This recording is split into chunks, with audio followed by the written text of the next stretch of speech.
그리스도의 이름으로 기도드렸습니다. 아멘. 이 시간 함께 하나님의 말씀 보겠습니다. 사무엘상 16장 1절에서 13절 말씀입니다. 사무엘상 16장 1절에서 13절 말씀입니다.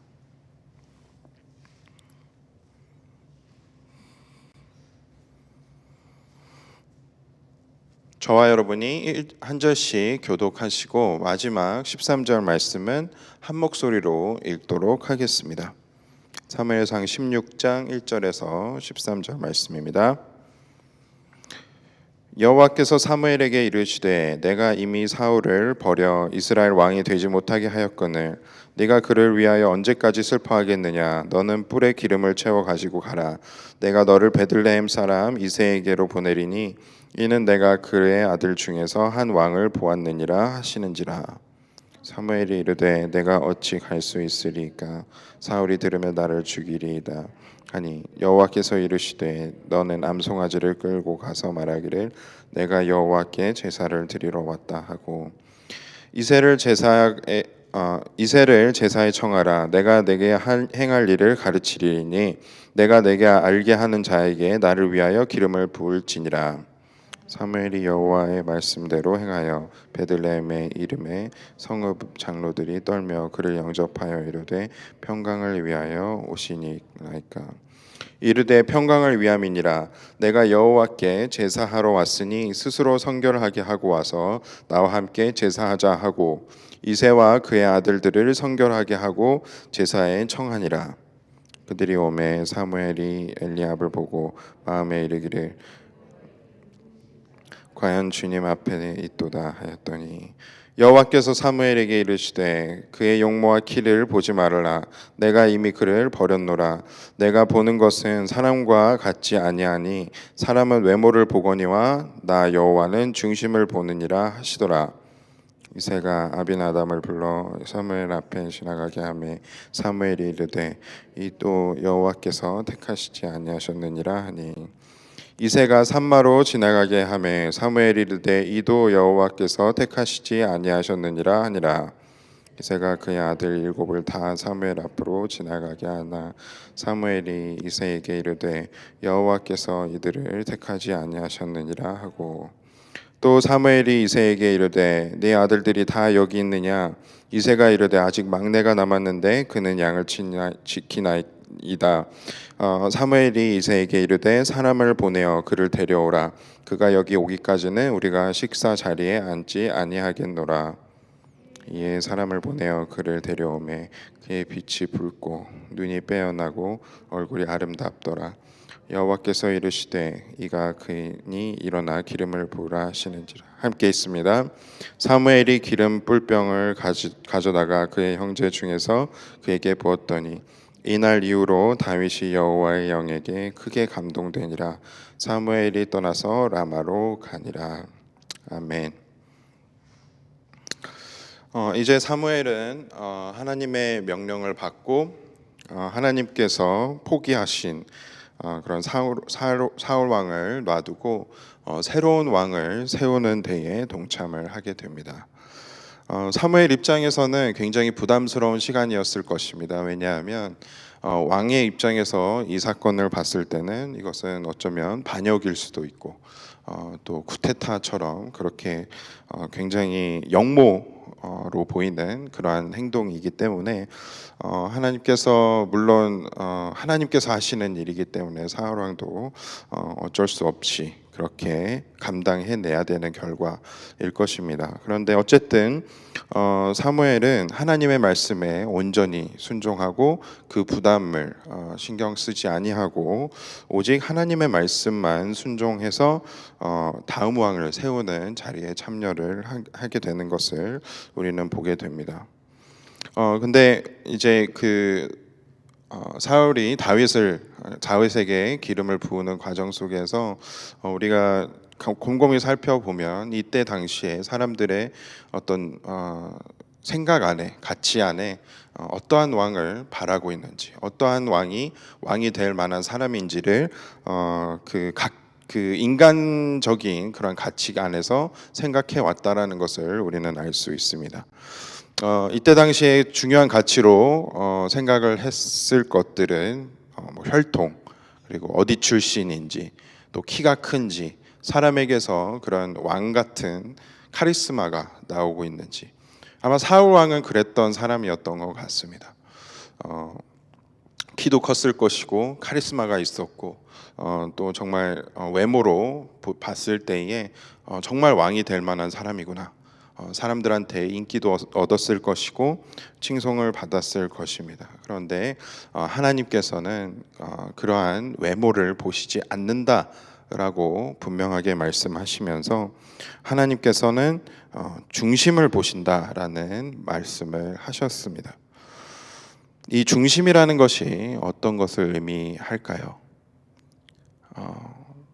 제가 신앙생활을 오래 하지는 않았지만 저의 평생에 있어서 교회에서 신앙생활을 하면서 또 기독교 가정에서 제가 자라나면서 좀 살펴보니 제가 어릴 때 저의 모습을 봤을 때에는 믿음 있는 척하기가 너무나도 쉬웠습니다. 제 스스로의 삶을 돌아봤을 때에 크리스찬으로서 믿음이 있는 척하기가 참 쉬웠습니다. 그냥 교회 출석 열심히 하면 됐었고 또 교회에서 시키는 거 다 순종하면서 하면 됐었고 또 교회에서 필요한 곳에 가서 그것을 도우면 됐었습니다. 그런데 중요한 것은 제 마음 안에 그것을 정말 하나님을 섬기고자 하는 마음으로, 또 성도님들을 사랑하는 마음으로 했었느냐? 그렇지 않았던 것 같습니다. 그냥 시키니까 했었고 또 할 사람이 없었기 때문에 했었습니다.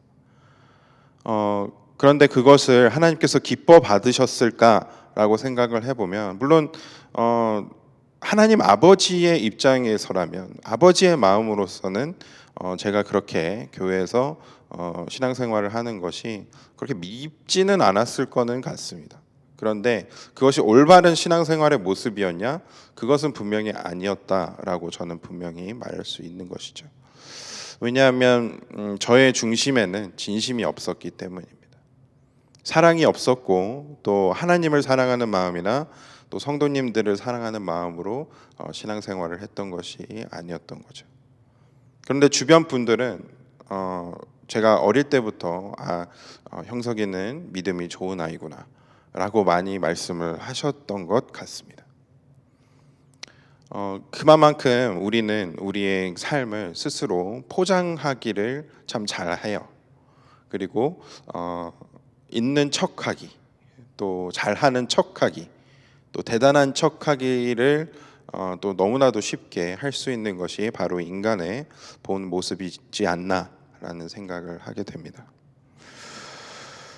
그런 면에 있어서 우리가 누군가 사람을 판단을 할 때에 참 외모로 판단을 하고 그 사람의 드러나지는 모습, 행동들을 보면서 판단하기 참 쉽죠. 그리고 사실 이 부분에서 하나님 되심이 또 드러나진다라고 저는 생각을 하는 것 중에 하나가 뭐냐면 진정한 그 한 사람의 중심을 보실 수 있는 분은 오직 하나님 한 분뿐이시다라는 것을 저희들은 깨달아야 한다라는 것이죠. 하나님께서 누군가를 택하실 때 그 사람을 택하셨다라고 한다면 그 사람이 뭐 자격 조건이 있어서, 혹은 그 사람의 성품이 뛰어나서, 혹은 그 사람이 또 경험이 많아서, 또 그것을 정말 감당할 만한 사람이기 때문에 그렇게 하나님께서 택하시는 것이 아니라, 하나님께서는 그 사람 마음 가운데에 또 지금은 현재 존재하지는 않더라도 나중에 있을 만한 그런 겸손함이나 또 그런 하나님을 사랑하는 마음, 하나님 말씀에 순종할 만한 마음이 있는지를 하나님께서는 분명히 보신다라는 것이죠. 인간들에겐 그것을 판단할 수 있는 능력이 저는 없다라고 저는 생각을 합니다. 그렇기 때문에 하나님께서 택하심을 우리가 생각해 볼 때에 하나님께서 나를 택하실 때도 그렇고 또 다른 사람을 택하실 때도 그렇고 그것은 분명 그 사람이 인간적인 가치관 안에서 그 사람이 자격 조건이 충족이 되었기 때문이 아님을 저희들이 알아야 한다라는 것이죠. 그렇게 하나님은 중심을 보시는 하나님이십니다. 그리고 하나님만이 중심을 보실 수 있습니다. 그렇게 우리가 우리의 중심을 내 스스로가 들여다봤을 때에 나의 중심은 어디에 있는지 항상 살펴야 하는 이유입니다. 그리고 다른 사람들을 바라볼 때에 그 사람의 삶에서 드러나지는 모습만으로 우리가 판단하지 않아야겠다라는 그러한 사실도 또 포함이 되어져 있습니다. 이 두 가지 사실을 우리가 잊지 않고 내 스스로를 바라볼 때, 또 다른 사람을 바라볼 때에 정말 하나님의 눈으로 바라볼 수 있는 우리의 모두가 되기를 소망합니다. 그래서 우리가 누군가를 겉모습으로 판단하지 않고 또 내 중심을 정말 잘 들여다봐서 내 중심이 지금 어디에 있는지를 살펴봐서 내가 지금 뭔가를 잘하는 척하고 있다면, 또 믿음이 있는 척하고 있다면, 또 하나님 말씀에 순종하는 척하고 있다면, 또 사랑하는 척하고 있다라고 한다면 그것이 내 중심이 올바로 다시 세워질 수 있게 우리는 기도하는 자리로 나아가야 할 것입니다. 그렇게 오늘 사무엘상 16장에서 우리가 살펴본 대로 또 묵상한 대로 이 두 가지 가치를 잊지 않고 또 오늘 하루 하나님의 마음에 합한 자대로 다윗이 그랬던 것처럼 사무엘이 그랬던 것처럼 우리 스스로의 중심을 보며 또 다른 사람을 겉모습으로 판단하지 않는 저와 여러분들이 되시기를 간절히 소망합니다. 함께 기도하시겠습니다.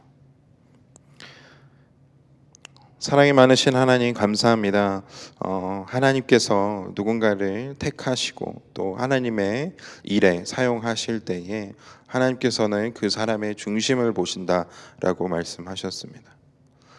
하나님께서 나를 택하실 때에도 또 다른 사람을 택하실 때에도 그 사람의 중심을 보시고 택하신다라는 걸 저희들 잊지 않고 그것을 넘어서거나 또 그것을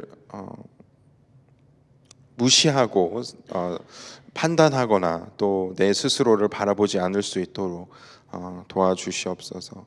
더욱더 겸손하게 또 하나님의 말씀에 순종해서 하나님의 부르심에 저희들이 응답할 수 있게 해주시고 또 다른 사람을 바라볼 때에 외모와 또 겉모습으로 판단하지 않을 수 있도록 도와주시옵소서. 그렇게 우리의 중심을 보시는 하나님께 저희들의 또 하루를 맡겨드립니다. 오늘 하루를 하나님 말씀대로 살아 나아갈 때에 하나님께서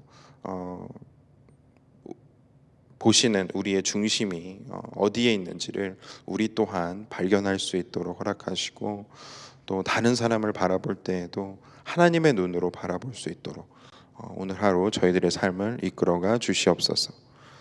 이 모든 것 하나님께 맡겨드리며 예수 그리스도의 이름으로 기도드렸습니다. 아멘. 하늘에 계신 우리 아버지여, 이름이 거룩히 여김을 받으시오며 나라의 마옵시며 뜻이 하늘에서 이루어진 것 같이 땅에서도 이루어지이다. 오늘날 우리에게 일용할 양식을 주옵시고 우리가 우리에게 죄 지은 자를 사하여 준 것 같이 우리의 죄를 사하여 주옵시고 우리를 시험에 들게 하지 마옵시고 다만 악에서 구하옵소서. 대개 나라와 권세와 영광이 아버지께 영원히 있사옵나이다. 아멘.